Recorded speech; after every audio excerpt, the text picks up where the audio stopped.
Good evening. The Board of Education has convened this evening for the sole purpose of receiving public commentary on the fiscal year 2013 proposed operating budget.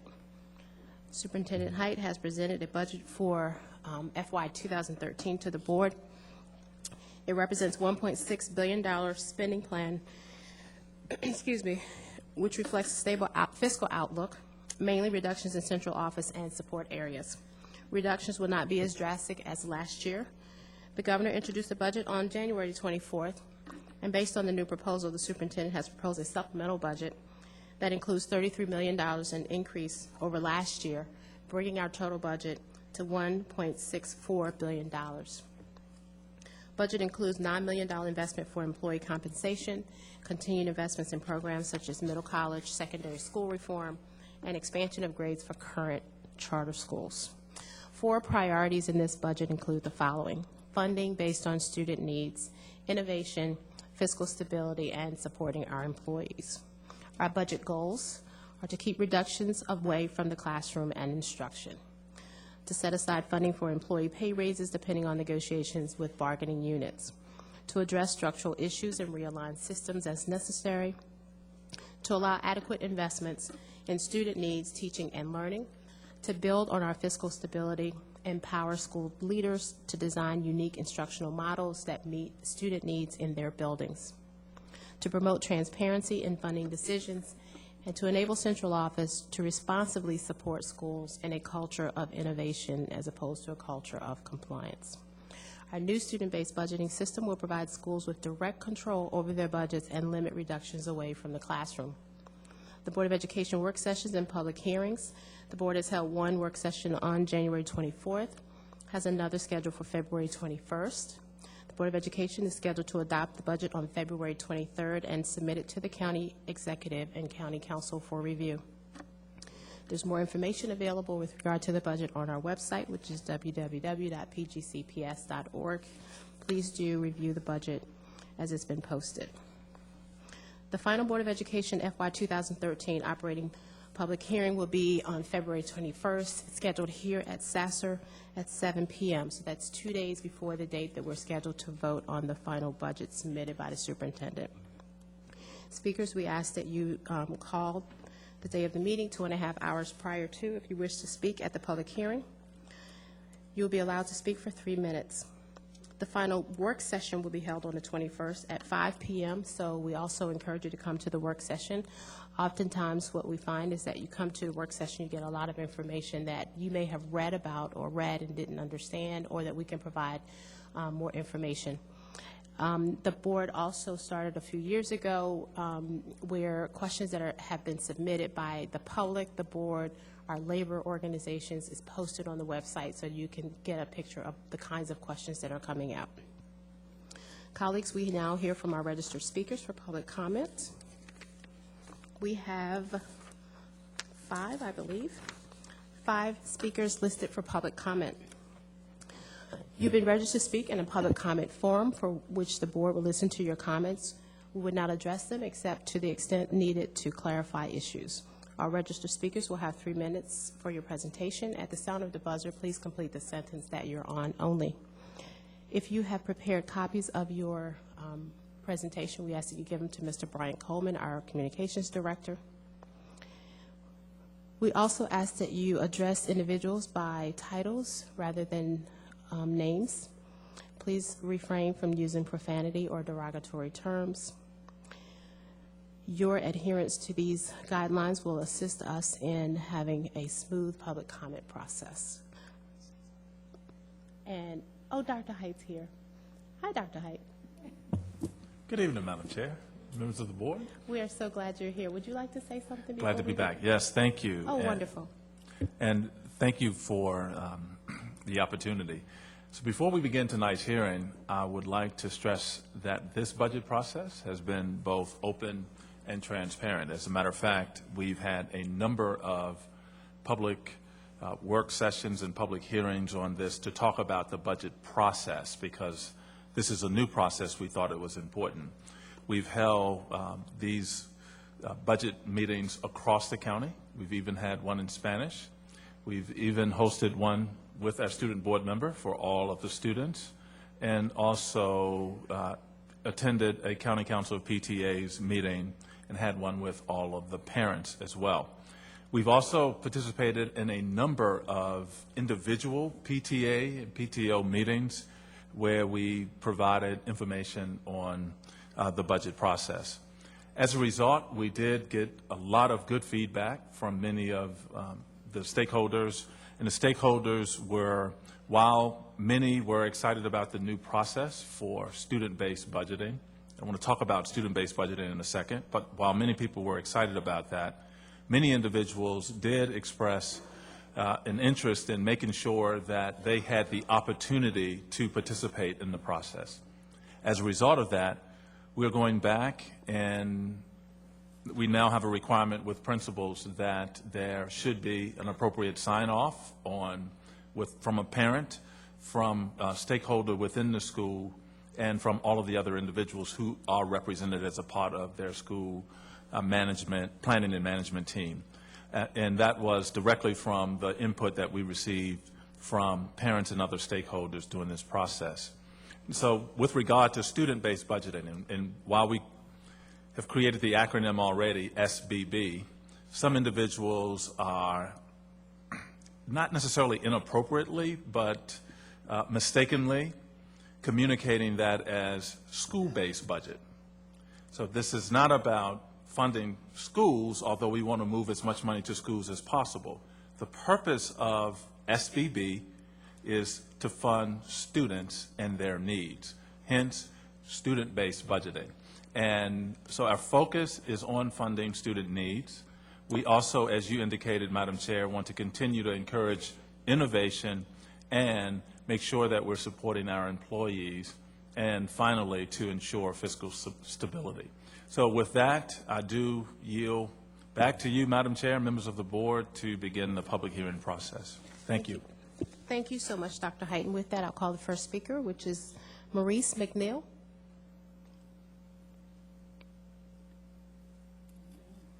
Michelle Forney.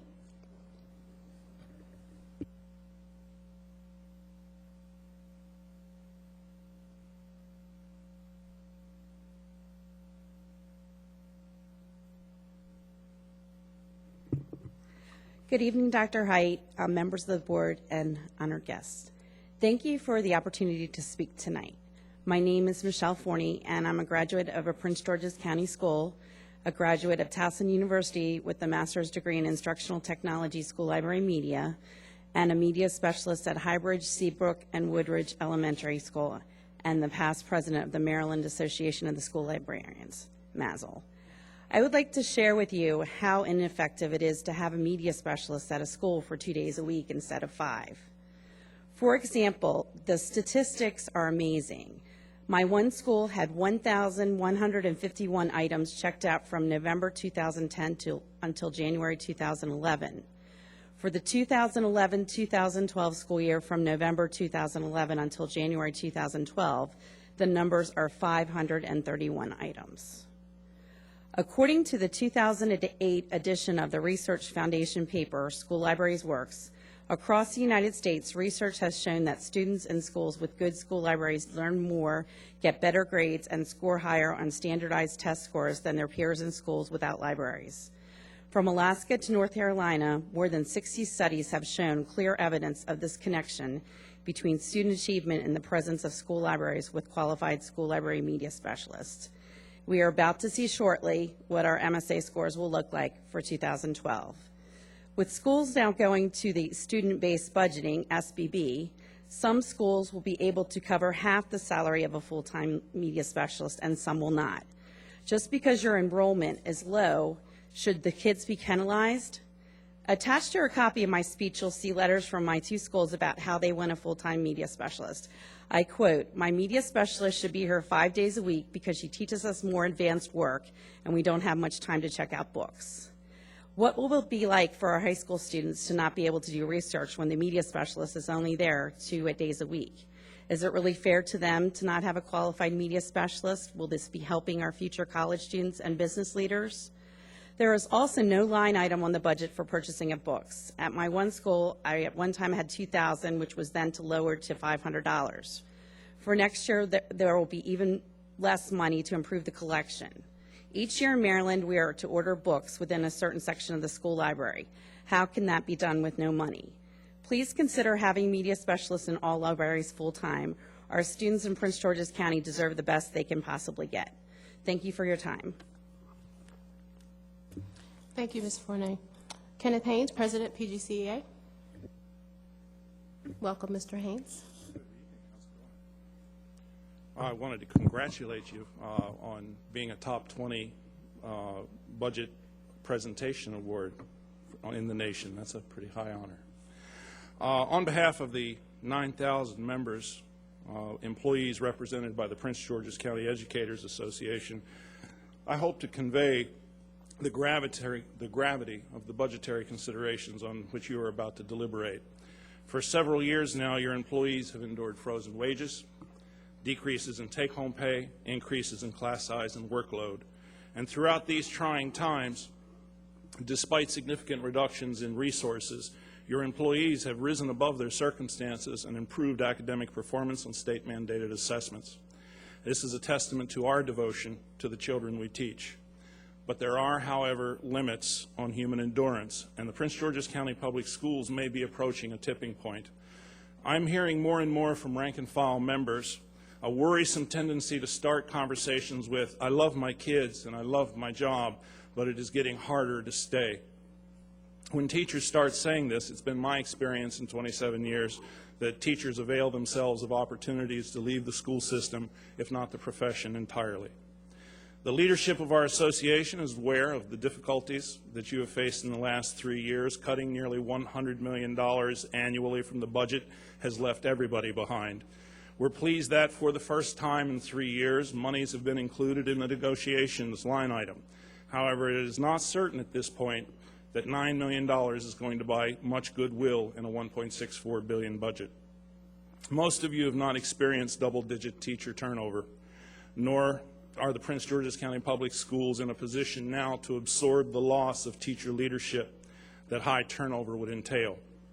Our schools are already predominantly staffed, especially the schools that are having difficulties, by young and inexperienced educators. One is forced to wonder who is going to be left to nurture the young talent in the schools. There are not many more positions that can be cut and still remain viable as a school system. In the not too distant future, it may be necessary at some point to suffer through some of the cost avoidance issues, such as closing schools that are significantly under-enrolled. The number of FTEs has fallen along with the enrollment since the economic downturn, yet we are still running the same number of buildings as when we had 139,000 students. Mothballing just a few of these could offer millions in savings on heating costs or potential income from leases, funds that might be better used to honor all of your negotiated agreements. Our interests converge in principle around children. We must remain partners in the endeavor of improving local support for the public schools. We must remain steadfast partners on the issue of best practices in education and improving teacher effectiveness. However, all partnerships are two-way streets, and both parties will from time to time need to make sacrifices and concessions to keep the relationship functional. Thank you for your time. Thank you, Mr. Haynes. Karen Lewis.